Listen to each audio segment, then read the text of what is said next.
जो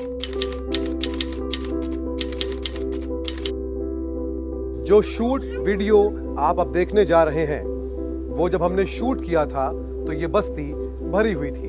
यहाँ ढेर सारे लोग थे जो 2 दिन 2.5 दिन से अंदर फंसे हुए थे, बाहर नहीं निकल पा रहे थे। मजदूरी चली गई थी। इस जगह के ठीक बाहर बुजुर्ग चचा की दुकान जलाई गई थी गद्दों की। तब यहाँ पर तमाम लोग थे जो परेशान थे, घर आना चाहते थे, सरकार से गुहार लगा रहे थे, पर उनकी किसी ने नहीं सुनी। और अब जब आप ये वीडियो देखेंगे, उस समय यहाँ रहने वाले तमाम लोग अपनी ये बस्ती छोड़कर जा चुके हैं। ये सारे गरीब मजदूर हैं जो दिहाड़ी मजदूरी करते हैं, और ये बस्ती खाली हो गई है क्योंकि सब अपने गांव निकल गए हैं सामान बांध के। सुनसान है। ये वीडियो देखते समय आपको बहुत सारे लोग दिखेंगे जो इस पर तकलीफें रख रहे हैं, लेकिन इस वीडियो को जब आप देखेंगे तब ये बस्ती वीरान हो चुकी होगी, ठीक तमाम और बस्तियों की तरह। यहाँ भी ताले जड़ गए हैं। इसलिए इस वीडियो को देखने से पहले आपके लिए जानना जरूरी है कि यहाँ पर क्या हुआ था और अब क्या हुआ है, क्योंकि ये सारे लोग ये बस्ती छोड़ के इसलिए गए हैं क्योंकि 2 दिन से इनकी बिजली और पानी काट दिया गया है। न्यू इंडिया में आपका इस वीडियो के साथ स्वागत है।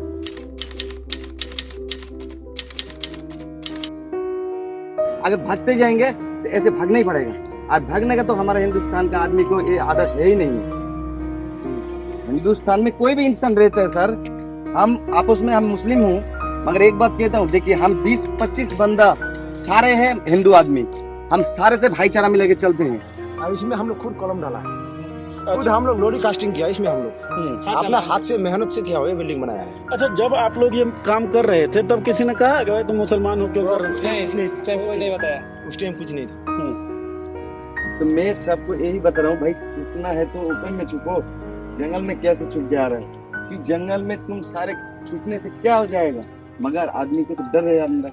लड़ाई अब डेमोक्रेसी की है ही नहीं। लड़ाई लोकतंत्र बचाने की नहीं रह गई है, संविधान की लड़ाई नहीं है, ये मानवीयता बचाने की लड़ाई है, मनुष्यता बचाने की लड़ाई है।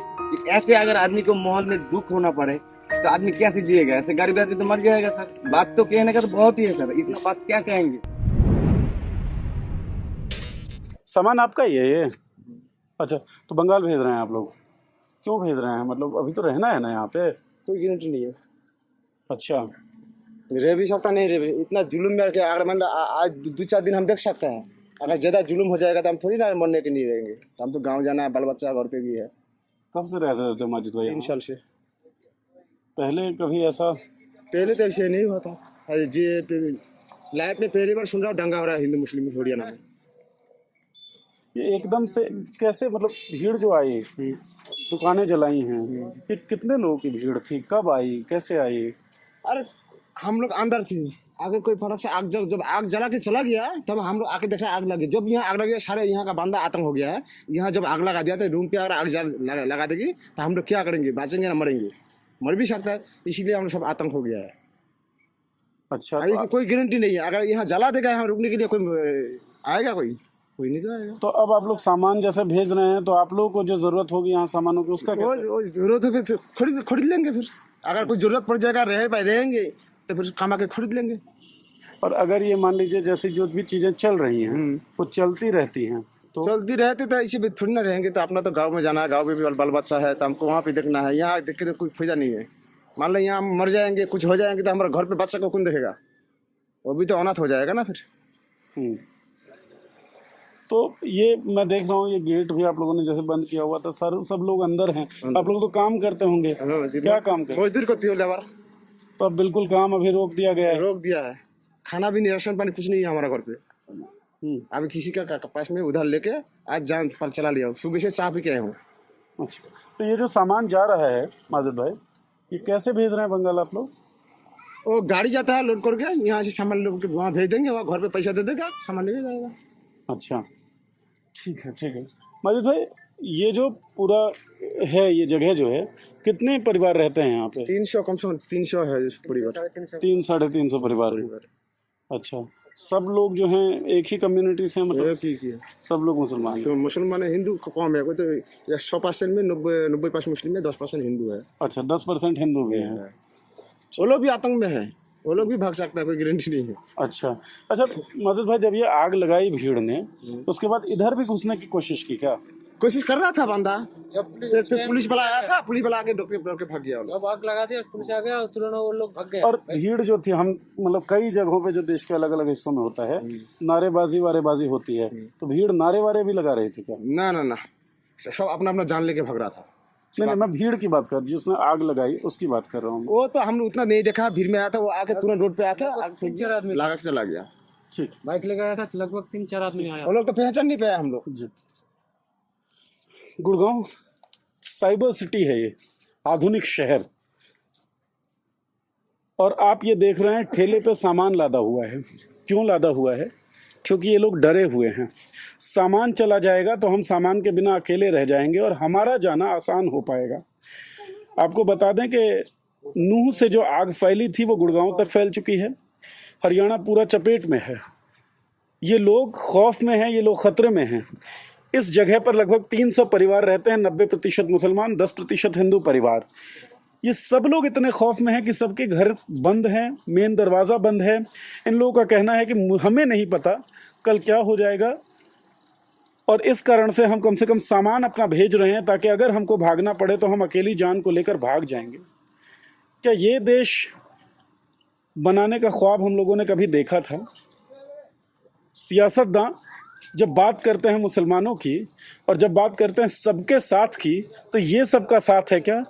जहाँ एक कम्युनिटी के लोग डर के कारण अपनी जगह छोड़ने को मजबूर हैं। आप देख सकते हैं ये सामान पैक हो रहे हैं। मयंक, नूह, सोहना, गुड़गांव, इन जगहों पर हम घूम के आ रहे हैं, देख रहे हैं हम लगातार दर्द पीड़ा। क्या आपको लगता है ये केवल दुकानें जल रही हैं, ये केवल लोग भाग रहे हैं, या पूरा जो संवैधानिक वैल्यू है हमारा, जिस आइडिया ऑफ इंडिया को सोच सोच के समझ समझ के हम लोग बड़े हुए हैं, वो जल रहा है, वो भाग रहे हैं? क्या लगता है आपको? इसको नीरज अगर आप इतिहास के प्रोसेस में देखें तो 1947-48 में जब दंगे हुए पहली बार बंटवारे के, तो तमाम लोग जो है वो लाहौर और कराची और पेशावर, क्वेटा, इन शहरों को छोड़ के इधर आए। तमाम लोग जो है वो अलीगढ़ से लेकर, बिहार से लेकर, बंगाल छोड़कर उधर गए।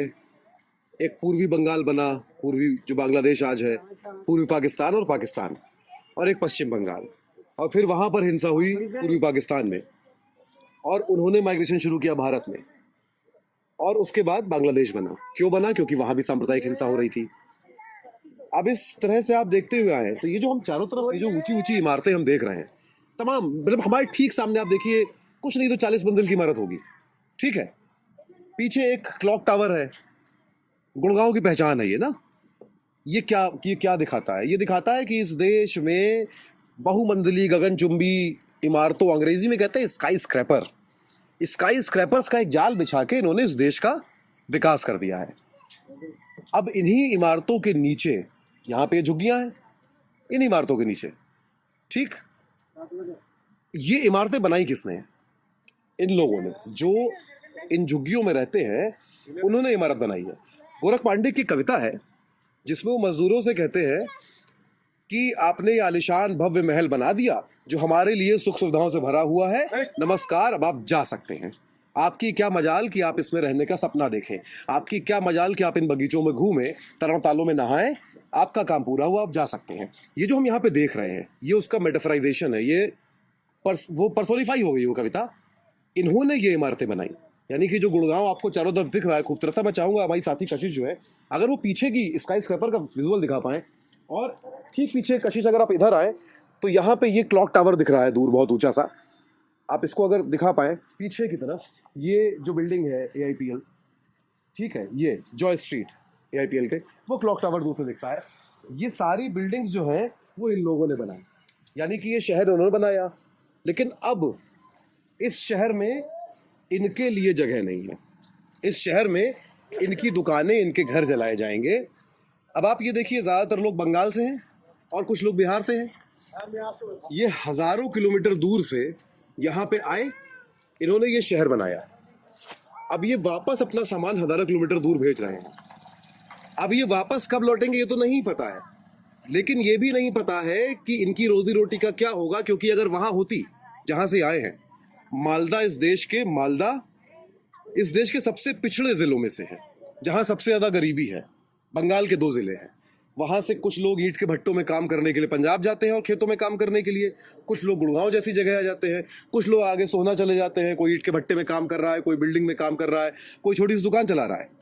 जिनकी दुकान जलाई गई वो यूपी के बरेली के हैं, कोई यूपी से है, कोई बंगाल से है, कोई बिहार से है। यही तो इस देश का आइडिया है, वरना एक राज्य से दूसरे राज्य बन जाने के पासपोर्ट लगता। तो जब इनसे बिल्डिंग बनवानी होती है तब इनका स्वागत है, जब ये इमारत बन जाती है तब इनके घर में आग लगा दी जाएगी। क्यों? क्योंकि तुम मुसलमान हो। जब ये बिल्डिंग बन रही थी तब ये सवाल नहीं किया गया कि तुम मुसलमान हो। जब ये बिल्डिंग बन गई तो अब अचानक से मुसलमान हो गए। आप ये चीज समझिएगा। मैं मामला ये है कि भारत भाग्य विधाता जो हैं उन्हें पंजाब, सिंध, गुजरात, मराठा से कोई लेना देना है नहीं। इन लोगों ने, जिन्होंने, एक कविता है, एक लाइन है, मैं मजदूर मुझे देवों की बस्ती से क्या। इन देवों की बस्ती का निर्माण करने वाले इन लोगों को इन लोगों ने क्या दिया? आप बैठो। इन लोगों ने दी वो मजबूरी, वो आंसू जो ये दिखा भी नहीं पा रहे हैं, वो डर जो इनको अपनी जगह को छोड़कर भागने के लिए मजबूर कर रहा है। भाई कहाँ से हैं आप? हम तो बंगाल से है, मालदा जिले से। क्या काम करते हैं? हम तो राजमिस्त्री का काम करते हैं, मिस्त्री। राजमिस्त्री का काम करते हैं। मतलब ये जो गगनचुंबी इमारतें आप देख रहे हैं, इनके मालिक ये हैं, इनसे पूछ इनका लेते हैं। निर्माण इन्होंने किया है। बड़ी बिल्डिंग में काम किया राजमिस्त्री? हाँ, इसमें काम कर रहे हैं, आयरो फैक्ट्री में काम करते हैं हम लोग। कम गया और इसमें हम लोग खुद कॉलम डाला, खुद हम लोग लोडी कास्टिंग किया। इसमें हम लोग अपना हाथ से मेहनत से किया हुआ ये बिल्डिंग बनाया है। अच्छा, जब आप लोग ये काम कर रहे थे तब किसी ने कहा कि भाई तुम मुसलमान हो क्यों कर रहे हो? नहीं, इस टाइम कोई नहीं बताया। उस टाइम कुछ नहीं था। ये जो आप गगनचुंबी इमारतें देख रहे हैं, इनके इन हाथों ने इसका निर्माण किया है। और जब इन इमारतों को, और जब इन सरकारों को, जब इस प्रशासन को इन लोगों को देना रहा तो उन लोगों ने दी इनको लाचारी, मजबूरी, डर, शोक। माजिद भाई, आपसे बातचीत हो रही थी कि जो दुकान जली है और आप लोग इतने सालों से यहाँ पर रह रहे हैं, आप लोगों ने इतना सारा कुछ काम किया है यहाँ पर, क्या लग रहा था? कौन लोग थे वो जो जला रहे थे? यही लोग थे शायद जिनकी इमारतें आप लोगों ने बनाई होंगी कभी? ना हम लोग की मजदूरत में क्यों जलाएंगे? ये तो सब आतंकवादी है, जला के चला गया है। हम लोग क्यों जलाएंगे? ये दूसरा कोई कहीं से आया, आके जला चला। ये आपकी मदद करने आए? नहीं, ना मदद करने गया कोई, यहाँ पे मदद करने नहीं आया। जब हम लोग जान लेके सब भाग रहे थे ना, कोई बोलने वाला नहीं था, कोई बोले वाला नहीं, पुलिस भी नहीं था। पुलिस भी नहीं था, कुछ नहीं था। और रात में तो हम लोग नींद नहीं आया था, पूरा रात जगा हुआ था हम लोग। एकदम खाना भी डरा, सबका मन में आतंक घुसा दिया है, जिएंगे ना मरेंगे। आतंकवाद और आतंकवादियों का जो स्टीरियोटाइप हम लोगों ने बना रखा है, अब उसे चेंज करिए, अब उसे बदलिए। शहरों में दुकानों को आग लगाने वाले एक एक व्यक्ति आतंकवादी हैं, और लोगों के खिलाफ ना बोलने वाले तमाम लोग, मयंक बार बार इस बात को बोलते हैं, वो सब लोग पोटेंशियल आतंकवादी हैं जो इनके खिलाफ नहीं बोल सकते हैं। इनके खिलाफ नहीं बोल सकते जो इनको वोट देते हैं। एग्जैक्टली, वो भी आतंकवाद में शामिल है ना। जिसको आप वोट दे रहे हैं वो ये करवा रहा है, तो आप ही तो करवा रहे हैं। इस देश का मालिक तो नागरिक है ना, वोटर। ठीक बात है। ये भी वोट देते होंगे कहीं जाके मालदा में? देते होंगे ना। मालदा में आप ये बताइए कि ये जब भीड़ कल आई, हाँ, तो क्या आपको भी ये डर था उस समय? ये डर हुआ तुरंत कि यहाँ, या किसी ने धमकी दी कि हम यहाँ भी? हाँ, यहाँ भी धमकी दिया है, या तुम लोग यहाँ अंदर छुप जाओ या कहीं भाग जाओ यहाँ से, नहीं तो ये पूरा जुगी जला देंगे। पुलिस थी जब ये आग लगी तो? हाँ, पुलिस उस टाइम नहीं था, बाद में आया था। पुलिस बाद में लगा दिया, उस टाइम आया था। जलने का पता था। पुलिस ने आप लोगों से कोई बात की? कुछ नहीं, कुछ बात नहीं बोला, बोला अंदर घुस जा बेटा, अंदर घुस जा। बाद में कभी पुलिस आई सुरक्षा देने के लिए? नहीं, कुछ नहीं बताया, कुछ भी नहीं बताया। आप लोग ये जो सामान आप लोग बांध रहे हैं, हाँ, आप लोग क्यों छोड़ के जा रहे हैं यहाँ से? ये डर लग रहा है, यहाँ रहेंगे नहीं, चला जाएंगे, रहेंगे कि नहीं, तो भाग जाएंगे यहाँ से तो अच्छा। जी से आग पकड़ लिया, सब आतंक जी से डर गया। ठीक है, इसके लिए कब क्या होगा कोई गारंटी नहीं इसका। अच्छा, आप लोगों के बच्चे भी हैं? हाँ, हम लोग फैमिली वाला है। ये सब देखा, बच्चे भी डरे हुए हैं? हाँ, बच्चे सबको लेके भाग के लेके वहाँ किनारा चला गया था, वो कंपनी का दौल की तरफ। अब हम लोग बच्चा चले गए, कहाँ भागेंगे, इसलिए धीरे धीरे सामान पैक करके भेजेंगे, गाड़ी उड़ी करके घर चले जाएंगे। अभी आपको मैं देख रही हूँ सामान पैक करते हुए, ये आप बांध रहे हैं, आप लोग निकल रहे हैं, सामान पहुँचा रहे हैं कहीं? हाँ, कहाँ पहुँचा रहे हैं? गाँव से। गाँव पहुँचा रहे हैं, क्यों? ऐसे पहुँचा था तेरा। कि सामान नहीं रहेगा तो आप लोग के लिए निकलना आसान रहेगा, ऐसा? डर का तो माहौल है, लेकिन आपको अभी क्या लग रहा है? यहाँ पर आपके छोटे छोटे बच्चे हैं आपके साथ, हाँ, आपको क्या महसूस हो रहा है इस वक्त? कुछ नहीं, इनमें से दुआ दे क्या आएगा फिर हो जाएगा, तो क्या करूँगा बच्चा मैंने। कल मुझे बताया जा रहा है कि कल से खाना नहीं बनाएगा यहाँ पे। हाँ करीबन 450 परिवार नीरज, जहाँ तक मैं सही 300-350 के आसपास। 350 के आसपास परिवार यहाँ रहते हैं। तो कल से खाना नहीं बना है, सब बच्चे भी डरे हुए हैं। हाँ तो ऐसे में आप क्या अभी सोच रहे हैं कि क्या आपको करना है, सामान पहुँचाना है, फिर आप लोग भी निकलने का सोच रहे हैं? नहीं जाऊँगा, एक बाद में रहूँगा यहाँ पे। आप क्या काम करती हैं?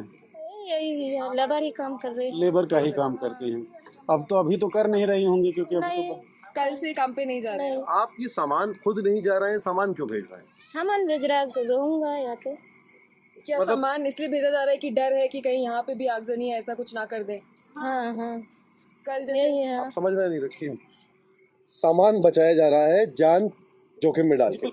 देखिए, ये लोग जो है ना, इनकी ज़िंदगी की कीमतें कितनी आंकी गई हैं और कितनी बनाई गई है इस समाज में। इन लोगों ने जो पाई जोड़ा होगा, जो सामान जोड़े होंगे, कम से कम उसे तो बचा लें। और माजिद भाई हमसे बातचीत करते हुए मयंक ये बता भी रहे थे कि भाई कम से कम सामान पहुंचा देते हैं, तब अगर हमें भागना हुआ तो सामान का बोझ हमारे ऊपर नहीं होगा और भागने में आसानी होगी। आप क्या काम करती हैं?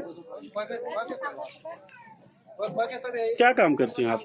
मैं सोसाइटी में काम कर रही हूँ। किसमें? बिल्डिंग में? किस चीज़ का? सफाई वफाई करती हैं? सफाई मैडम के घर में। तो किसी फ्लैट में सफाई करती हैं?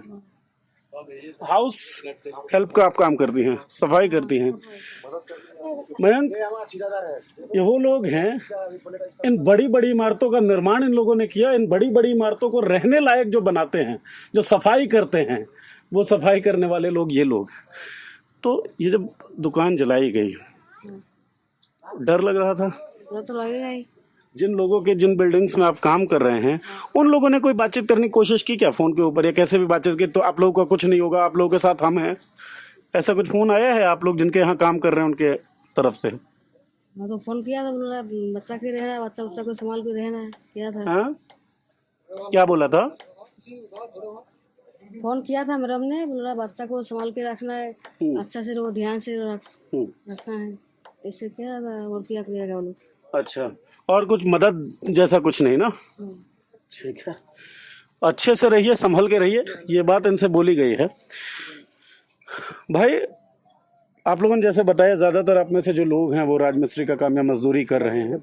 महिलाएं जो हैं वो हाउस हेल्प का, मतलब सफाई वगैरह का काम करती हैं। सफाई करते हैं। तो आप लोगों ने जिन ठेकेदारों के साथ काम किया होगा, जो लोग आपकी बनाई इमारतों में रह रहे हैं, जिनके घरों में आपकी महिलाएं जाके सफाई का काम कर रही हैं, उन लोगों ने कोई मदद की बात कही है? नहीं, अभी तो कोई मदद की बात नहीं की है सर, अभी कोई मदद की बात कोई नहीं। फोन वोन कुछ नहीं? कोई फोन ना कोई मदद। फोन करता है, कहते कैसे हो, क्या बताएंगे, ठीक है, यही होता है बातचीत। वो लोग क्या थोड़ी ना, उससे घर पे थोड़ी ना बुलाएगा हम लोग को। हम लोग झुपड़ी में पड़ा है तो झुपड़ी का पता, झुपड़ी में रहेंगे। कोरोना जब आया था तो हमने कई लोगों को देखा था कि भाई राशन वाशन के भी देखते हैं, तो कई लोग दे देते थे, है ना हाउस। तो ऐसा कुछ अभी तक यहाँ अभी ऐसे नहीं। कोरोना का बात तो अलग था, ये तो अलग है, ये तो दंगा है। मैं पिछली बार भी, कल भी मैं ये बात कर रहा था कि लड़ाई अब डेमोक्रेसी की है ही नहीं। लड़ाई लोकतंत्र बचाने की नहीं रह गई है, संविधान की लड़ाई नहीं है, ये मानवीयता बचाने की लड़ाई है, मनुष्यता बचाने की लड़ाई। और आपका अनुभव क्या कहता है वो? मैं थोड़ा सा वो करूंगा, अगर हम संविधान की प्रस्तावना पढ़ें, मौलिक अधिकार पढ़ें, मौलिक कर्तव्य पढ़ें, या नीति निर्देशक सिद्धांत डायरेक्टिव प्रिंसिपल्स पढ़ें, तो नागरिकता या लोकतंत्र जो है भारतीय संविधान में, क्या वो मनुष्यता से अलग है, इतर है? प्रस्तावना क्या कहती है? हम भारत के लोग, नागरिक, समता, समानता, बंधुत्व, इक्वलिटी, समता, स्वतंत्रता, इक्वलिटी, फ्रीडम एंड फ्रेटर्निटी। क्या है मनुष्यता? संविधान नागरिकता को मनुष्यता में ही कन्वर्ट कर रहा है, या मनुष्यता को नागरिकता के सिद्धांत पे बना रहा है। अवसरों की समानता, मैत्रीपूर्ण बंधुत्व, और भारत में नहीं, अंतर्राष्ट्रीय सिद्धांत की बात करता है। भारतीय संविधान में एक अनुच्छेद है 51 जो अंतर्राष्ट्रीय मैत्री की बात करता है, जो अंतर्राष्ट्रीय मानवाधिकारों की बात करता है। यूएन का जो ह्यूमन राइट्स का चार्टर है, भारत उसका सिग्नेटरी है, हस्ताक्षर करता है। यानी कि आपको संयुक्त राष्ट्र के जो मानवाधिकार के नियम है, इंटरनेशनल रूल्स एंड रेगुलेशन को फॉलो करना पड़ेगा। क्या फॉलो हो रहे हैं? तो नागरिकता और मनुष्यता भारत में तो बहुत अलग है भी नहीं ना, है ही नहीं, ठीक है। और क्या भारत में राज्यों की नागरिकता अलग है अमेरिका की तरह? नहीं है। क्या भारत में धर्म की नागरिकता अलग है? नहीं है। यूनिक सिटीजनशिप और सबके लिए बराबरी, यही तो है भारत। तो दरअसल जब हम मनुष्यता पे चोट करते हैं तो हम आइडिया ऑफ इंडिया पे ही चोट करते हैं जितनी, या फिर हम आइडिया ऑफ इंडिया पे जब चोट करते हैं तो मनुष्यता पे करते हैं। दो अलग अलग चीजें हैं नहीं, लेकिन इसकी बात जरूर सही है कि एक आम इंसान नागरिकता और मनुष्यता को अलग अलग तरह देखता है। और अब लड़ाई बहुत आगे जा चुकी है, जहां या तो हम सब कुछ बचा पाएंगे या हम कुछ भी नहीं बचा पाएंगे। इसमें बीच का कोई रास्ता नहीं बचा है कि आप कुछ बचा लें कुछ ना बचा पाए। या तो इस देश में सब कुछ खत्म हो जाएगा जो हालत है, या सब कुछ बच जाएगा। ये तय करना है, और ये तय किसको करना है? ये तय इनको नहीं करना है। क्यों? क्योंकि खत्म करना या बर्बाद करना वो भी ये तय नहीं कर रहे हैं। ये आग इन्होंने नहीं लगाई, कहीं और भी आग इन्होंने नहीं लगाई।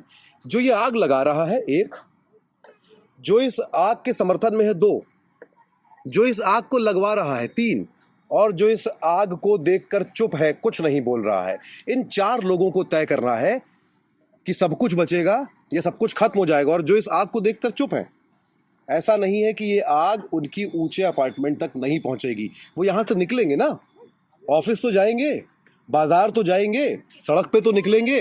कैसे सुरक्षित होंगे ऐसे माहौल में? इस भीड़ में अगर इस घर की कोई महिला फंस जाएगी, कोई बच्चा फंस जाएगा, तो क्या उसकी हालत इस बस्ती में फंसे हुए लोगों से अलग होगी? ये बात ये नहीं समझते हैं। सबसे ज्यादा शिकायत और इस देश का सबसे ज्यादा नुकसान उन लोगों ने किया है जिनके पास बोलने की ताकत है लेकिन वो चुप रहते हैं। ठीक बात है। स्थिति यही है और सच्चाई भी यही है कि जब किसी खान चाचा का दुकान जलता है, जब किसी अहमद भाई का दुकान जलता है, तो वो दुकान मेरा भी है। वो खान मैं भी हूँ, वो अहमद मैं भी हूँ। जब कोई भी व्यक्ति अपने सामान को पैक कर कर इस तरह की स्थिति में घर भेज देता है ताकि उसकी जान अकेली रह जाए, ताकि भागने में वो आसानी हो जाए, तो उसके साथ उस डर को जीने वाला व्यक्ति मैं भी हूँ, उसके सामान को पैक करने वाला व्यक्ति मैं भी हूँ। ये हिंदुस्तान खतरे में है, ये हिंदुस्तान भाग रहा है, ये हिंदुस्तान डर रहा है। लड़ाई हिंदुस्तान को बचाने की है, लड़ाई आइडिया ऑफ इंडिया को बचाने की है, लड़ाई अपने आप को बचाने की है, लड़ाई सब कुछ बचाने की है। या तो हम सब कुछ बचा पाएंगे या सब कुछ खत्म हो जाएगा। तो मैं सबको यही बता रहा हूँ भाई, छुपना है तो ओपन में छुपो। जंगल में कैसे छुप जा रहा है? कि जंगल में तुम सारे छुपने से क्या हो जाएगा? मगर आदमी को तो डर है अंदर। आदमी क्या करे? अचानक आग जला दी। तो वहाँ पे आग कैसे जला कि जब पहले आग तो उधर जला था, उधर जलने के बाद हम लोग को इधर सारे आदमी डर के मारे हम लोग तो सारे काम पे जाते हैं। हर आदमी, लेडीज जितना भी है सोसाइटी में, मैडम लोग के पास, मैडम लोग बहुत सपोर्ट करते हैं। मैडम लोग बहुत अच्छा है कि मैडम लोग जानकारी भी लेता है कि तुम लोग का परिस्थिति कैसे है। मगर सब बोलते हैं मैम ऐसी बात है कि एक बार तो आ गया था आप वाले जो नारियल बेचता है, नारियल बेचने वाला वहाँ था, नारियल बेचने वाले को 2-3 आदमी मारने लगा, बाकी तो भाग गया। फिर क्या हुआ? दूसरी बात, वो जो कपड़े का जो ठंडी के मौसम में जो गद्दा मिलता है और गर्मी का मौसम में, जी सर, वो बहुत उम्र वाला आदमी था, कम से कम 65 साल की था उम्र वाला, मतलब बहुत ढीला उम्र हो गया था। वो बेचारा वहाँ बैठा था। थोड़ी देर बाद उसमें आग जल गया सर। मैं तब मेरे रूम पे था, फिर इधर से दिखाई दिया आग जल गया। जितना भी इधर से उधर से सारे आदमी जो था वो सारे तो डर में, आपको तो शायद पता ही होगा डरने के बाद क्या होता है इंसान को। सब खामोश हो गया, सब रोने लग गया। तो भाई कितने लोग यहाँ पे? सर हम लोग का तो 250 आधे जेंट्स है, यहाँ पे नहीं, जो लोग आग लगा रहे। जी सर। वो कितने लोग? पहले बहुत शांत था माहौल, बहुत सुंदर था, बहुत सुंदर चल रहा था, बहुत सुंदर थे हम लोग, सेफ में थे। हम लोग का मालिक का ऑर्डर था कि आज जैसे हो रहा है तो तुम लोग तो सेफ न रहो। हम लोग सेफ में थे कि हम लोग को तो डर है अंदर, हम लोग सेफ में थे।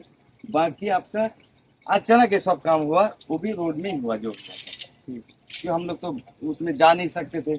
हम तो पूरे सुबह शाम, देखिए हम 5-6 बंदा काम करवाते हैं, क्लब में काम करवाते हैं, हम तो सुबह शाम जाते हैं। डर के कारण आप लोग तो यहाँ पे? तो हाँ जी, इस लाइन का जितना भी ऑटो वाला है सर, जितने भी ऑटो वाले वो भी हमको जानते हैं, क्यों हम सुबह शाम काम करवाने ठेकेदारी छोटा मोटा करते हैं, 2-4 बंदा काम करवाते हैं।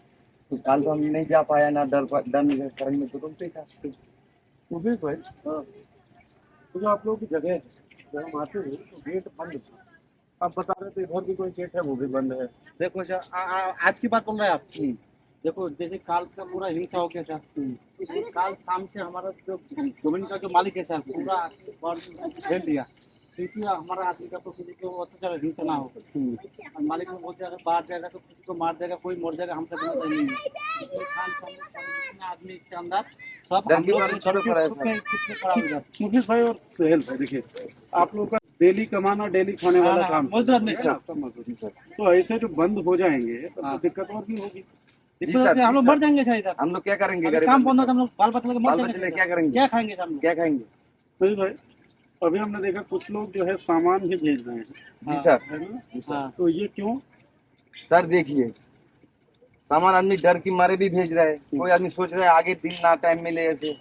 मैं तो अपना घर से बोला हूँ कि देखो माहौल ऐसे खराब हुआ है, ये नहीं है कि सरकार माहौल को बिगाड़ देगा, इसलिए मैं बोला हूँ। मेरा भी घर से भी ऑर्डर हुआ था, मेरा भी बीवी बोल रहा था सोच का पापा मैंने सामान बुक कर देंगे, मैं सामान भेज देंगे।